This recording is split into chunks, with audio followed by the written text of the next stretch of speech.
আমাদের এই ছোট্ট একটা জীবন নিয়ে আমরা কত বেশি চিন্তা করি, তাই না? চিন্তা করতে করতে আমরা এমন একটা পর্যায়ে চলে যাই সেখান থেকে ফিরে আসা আমাদের আর সম্ভব হয় না। সেই জন্য আমার মনে হয় চিন্তামুক্ত জীবন নিয়ে বেঁচে থাকাটাই অনেক ভালো হবে আমাদের জন্য। আসসালামু আলাইকুম, আশা করছি সবাই ভালো আছেন। আলহামদুলিল্লাহ আমি এখন অনেকটা ভালো আছি। এখন বাজে রাত 1:18 আর আমরা এই সময়টাতে বাহিরে বসে আছি বাবাকে নিয়ে। আমার বাবা 2 দিন আগে আমাকে বলেছিল ওনার নাকি 2 দিন আগে থেকে নিঃশ্বাসে একটু একটু সমস্যা হচ্ছে। এইটা শোনার পর আমি পরের দিনটাতেই বাবাকে নিয়ে ডাক্তারের কাছে যাব বলে ঠিক করে রাখি, কিন্তু বাবা বলে আমি এইদিকেই একটা দোকান থেকে ওষুধ নিয়ে আসছি, এটা খেয়ে দেখি আমি ঠিক হই কিনা। আমাদের পরিবারের সবাই তো ভেবে আছি বাবার যেহেতু হার্টের সমস্যা আছে, হার্টের ওষুধ খেলে বাবা আবার ঠিক হয়ে যাবে। আমরা সবাই এইগুলোই ভেবে আমরা এই দিক থেকে যেই ডাক্তারের থেকে ওষুধগুলো নিয়ে আসছিলাম সেটাই বাবাকে খাওয়াচ্ছিলাম, দেখছিলাম বাবা ঠিক হয় কিনা। কিন্তু আজকে রাত 1টার সময় বাবার অবস্থাটা অনেক বেশি খারাপ হতে থাকে। তার কিছু সময় পরে বাবা দেখছি অনেকটা আবার সুস্থ হয়ে গেছে। আমি তবুও সবকিছু বেঁধে নিয়েছি, ডাক্তার দেখাবো আজকে রাতেই নিয়ে চলে যাবো ভেবে। কারণ এখন একটু ভালো হচ্ছে, একটু পরে আবার খারাপ অবস্থা হচ্ছে, আবারও একটু ভালো হচ্ছে, এই রকমটা হতেই চলছিল। তাই আমরা কোনো কিছু না ভেবে এই অন্ধকারের মধ্যেই গাড়ি নিয়ে এসে বাবাকে নিয়ে চলে যাই রাজশাহীর উদ্দেশ্যে। কিছু রাস্তা যাওয়ার পরে আমার বাবার অবস্থাটা আরো বেশি খারাপ হতে থাকে।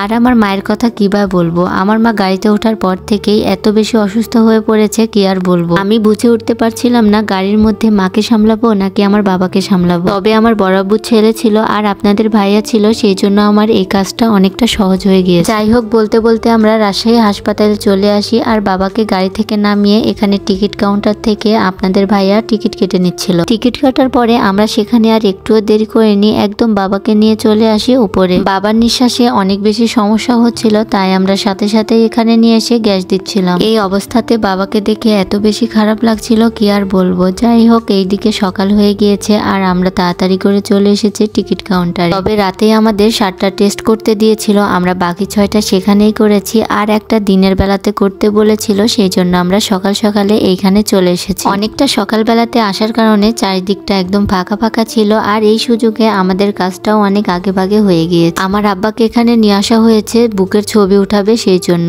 আমি আপনাদের ভাইয়া আমার বড় আব্বুর ছেলে সবাই চলে এসেছি এখানে বাবার ছবি উঠাবো। সেই জন্য একটু হাঁটাহাঁটি করলে আব্বার অনেক বেশি সমস্যা হচ্ছিল নিঃশ্বাসে, সেই জন্য আমরা আর হাঁটতে দেইনি। আর ডাক্তাররাও আমাদের বলে দিয়েছে এই কয়েকটা দিন যেন আপনার বাবা হাঁটাহাঁটি না করে। বাবাকে ভেতরে পাঠিয়ে আমার কিছুই ভালো লাগছিল না, সেই জন্য বসে থেকে আপনাদের ভাইয়ের সাথে এখানে আমি গল্প করছিলাম। আর এইদিকে দেখুন কত কত মানুষ কে কোথায় ঘুমোচ্ছে কেউই তো বলতে পারছেন। তবে আমার বাবার যেহেতু হার্টের সমস্যা ছিল সেই জন্য 2টা দিন আমাদের রুমেই দিয়েছিল। আব্বাকে নিয়ে আমার মনটা অনেক বেশি খারাপ ছিল আর এইদিকে দেখুন এগুলো মানুষের কষ্ট দেখতেও অনেক বেশি খারাপ লাগছিল। যাই হোক, আজকের ভিডিওটা আর বেশি বড় করছি না, সবাই ভালো থাকবেন, সুস্থ থাকবেন, আমার জন্য দোয়া করবেন। আল্লাহ হাফেজ।